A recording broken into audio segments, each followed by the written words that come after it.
तर नमस्कार मित्रांनो, परत एकदा आलो पण नवीन व्हिडिओ घेऊन आणि नवीन टॉपिक घेऊन. मित्रांनो 29 एप्रिलचा जसं तुम्ही प्रोमो बघितला आहे, जसं मी पण प्रोमो बघितलोय, त्याच्यावरून समजत आहे की कोण बाहेर जाणार आणि कोण आत राहणार. जसं की मित्रांनो आपला अथर्वला तर हे लोक बाहेर काढणार नाहीत आणि अथर्व पण बाहेर जाऊ शकत नाही. आणि अथर्वचं म्हणजे अथर्व जर बाहेर गेला तर TRP खूप खाली येईल. आणि दुसरी गोष्ट आपला ऋषिकेश जर बाहेर गेला तर ते पण TRP साठी थोडं फार धोकादायक आहे, कारण की ऋषिकेशमुळे पण थोडा फार शोध चालतो.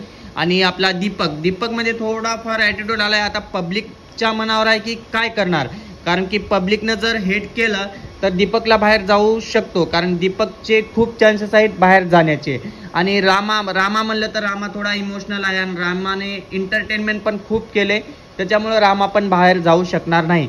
म्हणजे आपला विजय तर अनुश्री आणि विजय या दोघांची जोडी एकदम परफेक्ट जमलेली आहे, त्याच्यामुळे त्या दोघांची पण जोडी बाहेर जाऊ शकत नाही. माझा अंदाज असा आहे की बाहेर जाणारे म्हणजे काजल आणि क्रिश. आय थिंक मला असं वाटतंय की मित्रांनो काजल आणि क्रिश ह्या वीकचे नॉमिनेट असणार आणि ह्या वीकला ते घर सोडून बाहेर जाणार परत, कारण की त्यांना रिटर्न पण घेतलं होतं की ह्या आशेने की ते परत टास्क चांगला खेळतील आणि चांगला करतील. हो, बट ते आय थिंक मला वाटतं की अथर्वपेक्षा तर चांगला टास्क करतो आपला क्रिश, पण तरीही TRP मुळे अथर्वला बाहेर काढणार नाहीत. कारण की अथर्वला जर बाहेर काढलं तर पूर्ण 25 ते 30% TRP हे खाली पडेल. त्याच्यामुळं अथर्वला बाहेर काढायचे चान्सेस खूप कमी आहेत. त्याचे भलेही गेम चांगला नसो, भलेही त्याने टास्क अनकम्प्लीट केले असतील, तरी त्याला बाहेर काढणार नाही, कारण की त्याच्यात थोडीफार TRP त्याच्यामुळे आहे, कारण की तो बैलगाडा शर्यतीतला माणूस आहे त्याच्यामुळे.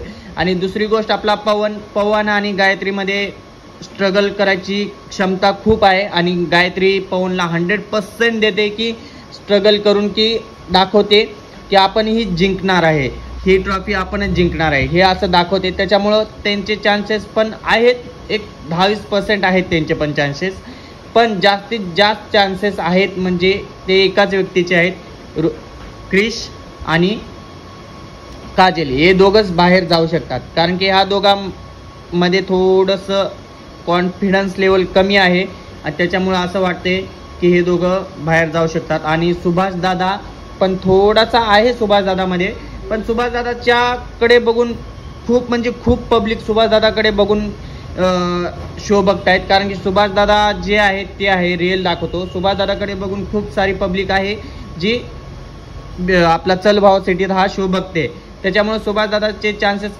फार कमी आहेत, पण त्या लाईनमध्येच आहे की सुभाषदादा पण बाहेर जाऊ शकतो, अशा लाईनमध्येच आहे. पण सगळ्यात जास्त 90%, 50% ते 60% चान्सेस आहेत म्हणजे आपल्या क्रिशचे आणि काजलचे. कारण की काजलचं बघितला तुम्ही पाठीमागं की काजल डायरेक्टली बोलत होती क्रिशच्या घरच्याला की त्यांना बोलले तुला भांडे घासावं लागतील, तर ती बोलते मी कधी भांडे घासले नाही, मी भांडे घासणार नाही. तिला बोलले धुणं धुवायला, तर ती बोलते मला धुणं धुवायचं मला माहितीच नाही कसं धुतात काय नाही, मी फक्त मशीनमध्ये लावू शकते, मशीन आहे का लावा. म्हणजे गावाकडे कोण मशीनमध्ये धुणं धुतं यार, कोणच नाही धुवत गावाकडे ना. 90% लोक जे आहेत ते मशीन यूज करत नाहीत, हे फक्त सिटीमधले लोक मशीन यूज करतात. सिटीमधले तर सगळेच लोक मशीन यूज करतात. असं नाही चालत की तुम्ही टास्कमध्ये येणार आणि डायरेक्ट बोलणार की मी नाही करू शकणार, मग रिटर्न कशाला वाईल्ड कार्ड एंट्री घेतला तुम्ही, घ्यायचं नव्हतं ना. तुम्ही सरळ बोलायचं होतं की मला नको आहे एंट्री, माझ्या जागी दुसऱ्यांना द्या.